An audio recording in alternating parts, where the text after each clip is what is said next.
Chapter 37. I asked Dr. Beck not to lock my room anymore. I will not run away, I tell her. I need to come and to go, like the rest of you. Do you understand?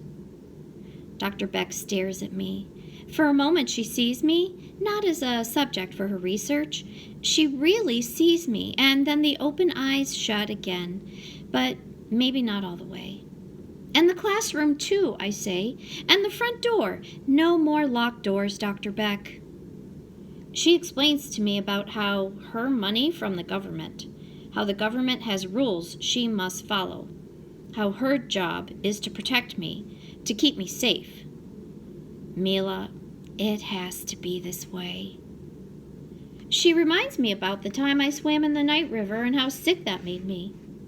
You've never really fully recovered from that. Your health is still fragile.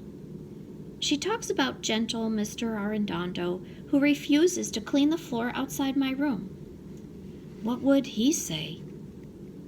Dr. Beck, one time there was a dolphin who made life dangerous for the others. That dolphin was set apart to live alone. This is a very sad way for a dolphin. Dolphins love to be with other dolphins. Please do not set me apart anymore. I am not dangerous. I will teach you what I can. I will learn from you what I can, but you must unlock the doors. I will not play. I will not write in this journal. I will not eat until you unlock the doors. Mila, be reasonable. You've been losing weight ever since you came to us. You can't stop eating. I'm not listening. Mila. I am not listening. Mila. I am not!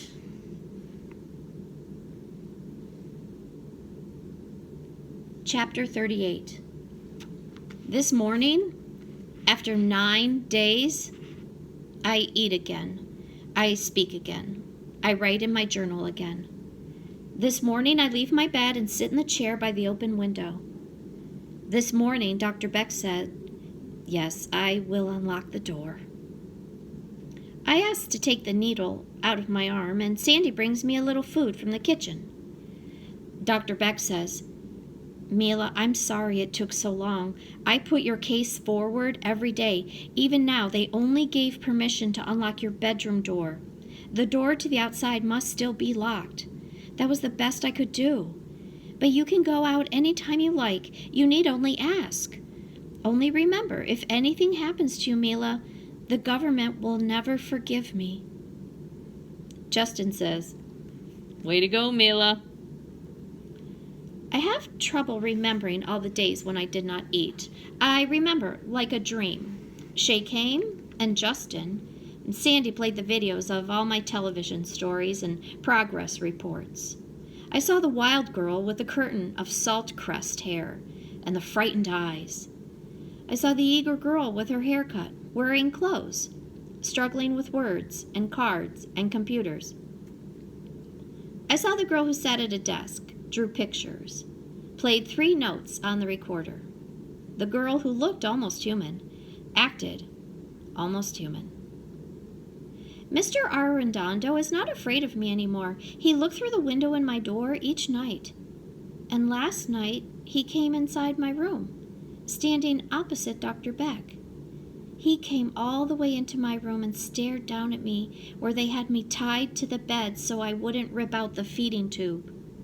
He stared at me a long time. In another language he spoke. Dr. Beck helped me to write his words on the computer. Tienes una fiebre alta. Her fever is so high. Her cheeks are 2 flames, he said. Dr. Beck nodded, checking the feeding tube. Mr. Arredondo said, Mila, Dr. Beck needs you to eat. She needs you to take your medicine, child. ¿Me entiendes? Do you understand?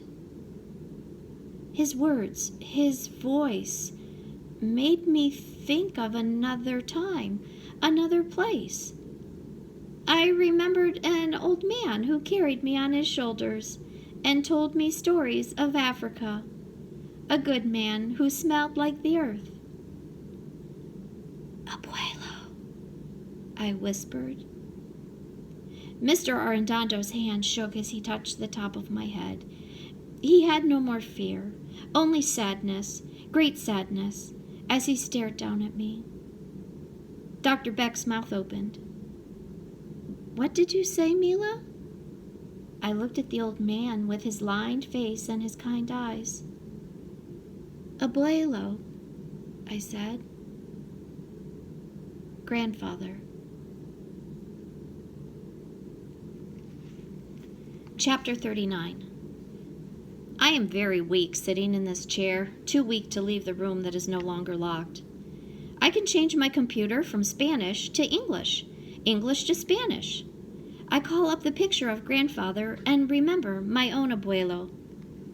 Dr. Beck, I think she begins to understand.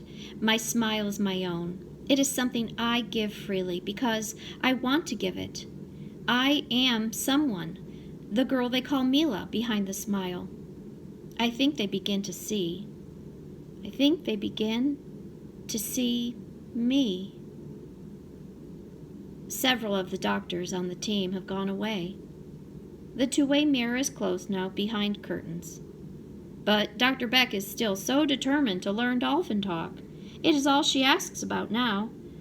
I will try to teach her what I know, but it cannot be done with human language. I am thinking maybe it can be done with music. Mr. Arrendando came to visit again today. He brought me a little cake. I do not like the taste of sweets, but I know if someone gives a gift, it makes them sad if you do not want it. I remember so long ago when Sandy brought me the dead fish. I took the cake from Mr. Arrendando, made himself, and I ate it, sharing it with the others. Mr. Arrendando is so quiet. I reach up and touch the blue marks on his arms. They make a picture of an anchor in the sea. Tattoo, Mr. Arrendando says. His teeth are not white like the teeth of Justin, but his smile is good. There's a piece of silver inside his mouth, like the sun catching a lip of water. He does not pull away when I touch the tattoo. "Are you born with this?" I ask. Mr. Arrendando laughs. It is a laugh of yellow teeth. I see gray hairs inside his nose. "I had this done to me," he says. I trace the outline with my fingers, shut my eyes, and listen. Mr. Arrendando's mind is as big as the ocean, as full of stories as the ocean is full of fish. I like the feel of Mr. Arrendando's mind. It is not so tight as Dr. Beck. It is mostly open and full of light. I smile at him. He smiles back. I am different from other humans, but they are different from one another. I sense their differences. The human who is Sandy, the human who is Dr. Beck, the human who is Mr. Arrendando. It is like the dolphins. The dolphins are different from one another, but the dolphins swim together, play together, live together. Most important to dolphins is to be together. I look at Justin. I have so much to learn about humans. Human anger, human fear, these things get in the way for humans to feel good. Anger is a sad thing to have. It makes the human alone. I look at Justin. I think about the clean animal smell of him. When I think of Justin, I think maybe it is not so important to return to my dolphin family, that I can stay with humans always. But Justin cannot be my mate. He is not wanting a dolphin girl. No human is wanting a dolphin girl.